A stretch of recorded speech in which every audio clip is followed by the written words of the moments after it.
Hey, how you guys doing? This is William Myers from Mantis Outdoors, and today I'm going to do a product review on a battery that I got, an external battery. It struck me as different and unique, so I went ahead and told them to send it to me, and I'll show it to you right now.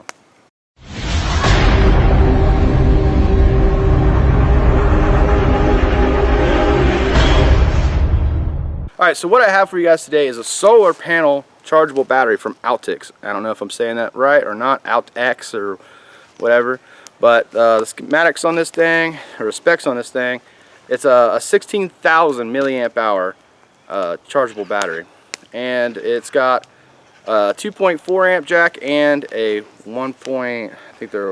just 1 amp. So you got two outlets that you can charge from. Some people don't like charging their phones on 2.4 amps. It burns up the batteries a little bit. And then that's the input, and they also have another output over here, USB output. That's the 1 amp. But as you notice and can see, all these rubber things right here, supposedly this is shockproof and waterproof, and we're definitely going to be testing that today. So this is going to be kind of abusive and totally not realistic, but the battery falls out of your pocket, smacks the rocks. Oh darn, man, that sucks. Or do it again, might as well. Make it roll down. Smack the heck out of it. Hey, let's not. Oh man, well, it went in the river. Oh my God, what are we gonna do? Good thing we had it tied to a cord. Yeah. Now I can't charge my cell phone and get an emergency text out. Oh wait a minute. It looks like it's fine actually.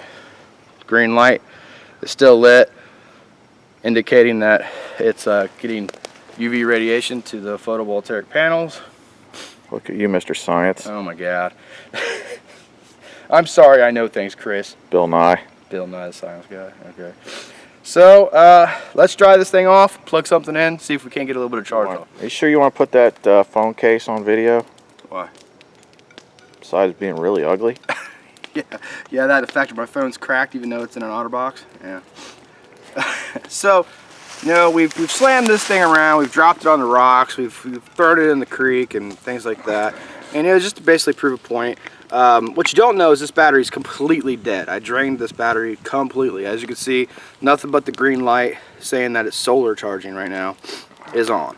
And I don't know if this thing works yet or not, to be honest with you, after all that abuse that we just did to it. But it says that it's charging via solar, and we've had it out. I've had it out all morning, just trying to get a little bit of juice on it. And obviously, the solar charger is not something that you're gonna sit in the sun for a couple hours and you're gonna have a full 1600 or 16,000 milliamps of battery. This is something that if this thing is dead and your phone's dead and you're in trouble, you might be able to sit this out for a couple hours, plug your phone into it, shoot an emergency text, or make an emergency phone call. So let's see what we got. Now I'm pretty diligent with my phone, so my phone's at 100%, but we'll see if it powers on.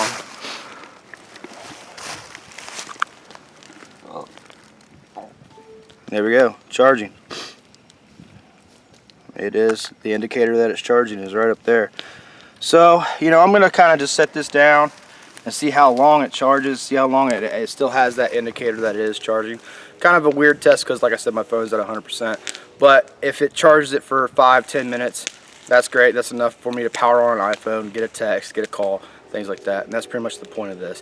But, having it charged at the house, bringing it out to the woods, it's going to charge your phone at least 2-3 times anyway. Yeah, 16,000 mAh. I mean, that's a lot. That's 4,000 less than the one that I brought with me. So, yeah. And how much does this thing run? It's like 20 bucks. I'm not 100% on that. It'll probably be somewhere like around here, how much exactly it costs, but I know it's not very expensive. That's why I had them send it to me. All right, so we kind of left this thing to its own devices, and Chris went and filmed a video on another knife. Probably took about 40 minutes for you to do that. So let's go ahead and look at it.